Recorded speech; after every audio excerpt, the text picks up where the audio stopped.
So hello everyone, how are you doing?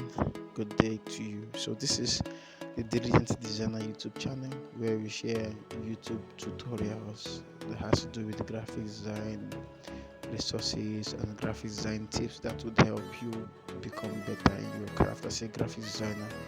So if you're new to this channel, please just do it to subscribe to this channel like right now. Just go and click the subscribe button, subscribe, and also click the notification bell so that you'll be the first to be notified about what is being done here, as it is aimed at helping you grow as an individual, as a graphic designer in your craft, and to become better. So let's just dive right into what we have today. So today we're going to be looking at tips you need to look into before you create any flyer. Okay, so you should not design any flyer when you've not known this. If you've not known this, I'm about to share. Don't design any flyer. Okay, I'll take you to my process of this creating graphic design. So ensure you stay to the end, as you will be glad you did. So quickly, let's just dive right in. Let's dive right in. So um, so design is a process that has a mode of operation. So for your process to be effective, there are steps that should be followed. So what I'm about to share is my step by step process of creating designs. Okay, so I want you to also grasp this idea and make good use of it, as it will help you in your craft. So number one, before you create any flyer for any brand, before you create any design, you should understand what you want to create and the brand you are creating it for.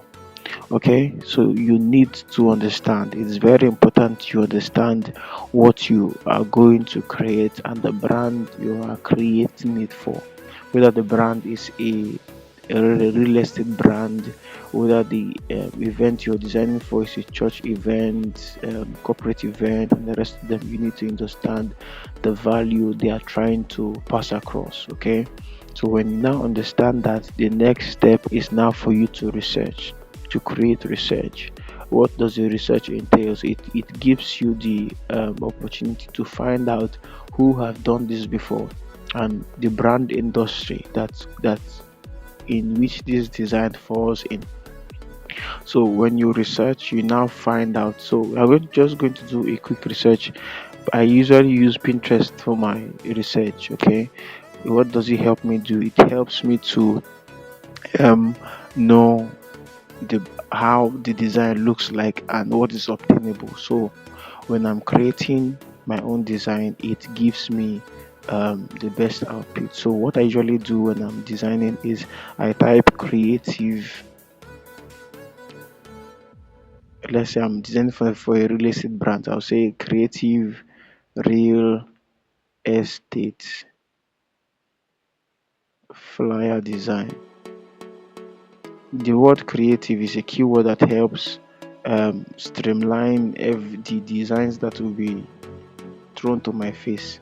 So right now, I've seen with looking at this now, I'm seeing how real estate design should look like. Okay, so from here, the number two, I haven't seen this. The number two now is to create a mood board. So having performed the research, I take note kind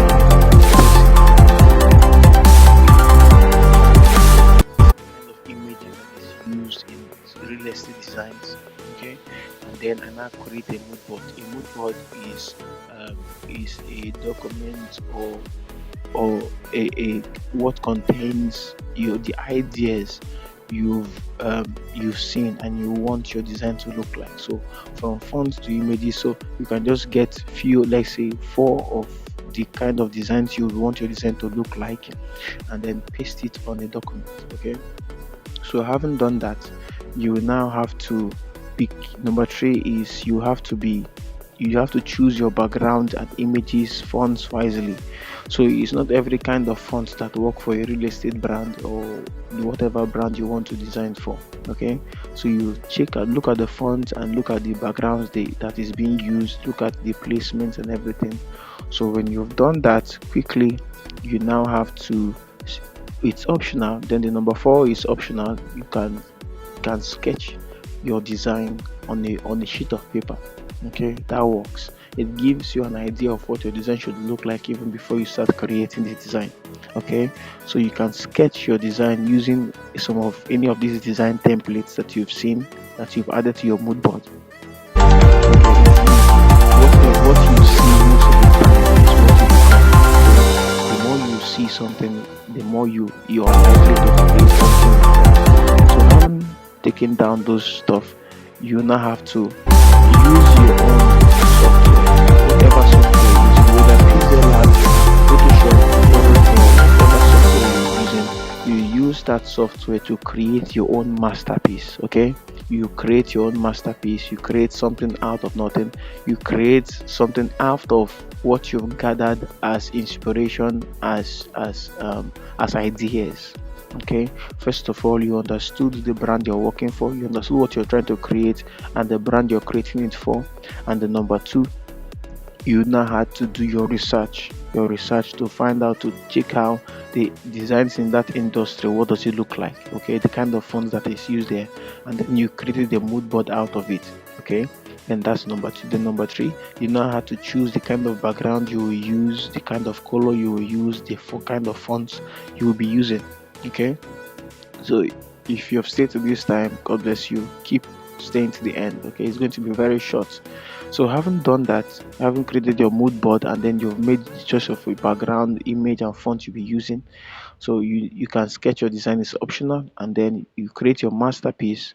When you are done creating your design, it's now very important and paramount that you review your design if the principles of design are implemented there, and then you review your work and then refine.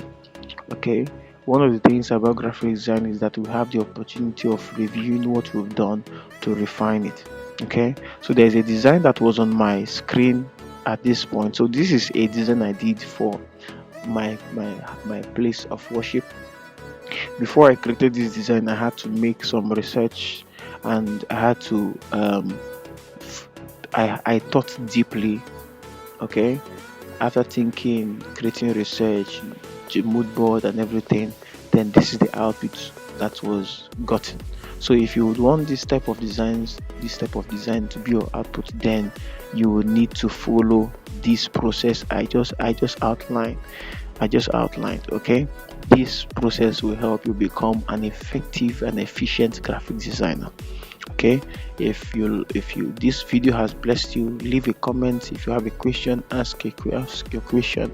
If you have a design you want me to create at the end, with Pixel Lab, Photoshop, leave a comment below, and like this video if it has blessed you. And if you're not subscribed, please subscribe to this channel, as constantly I will be sharing YouTube graphic design videos and tips and the likes for you to always grow as a designer. So until we meet again, God bless you. This is the Diligent Designer YouTube channel. Till we see the next time. Well done. God bless you.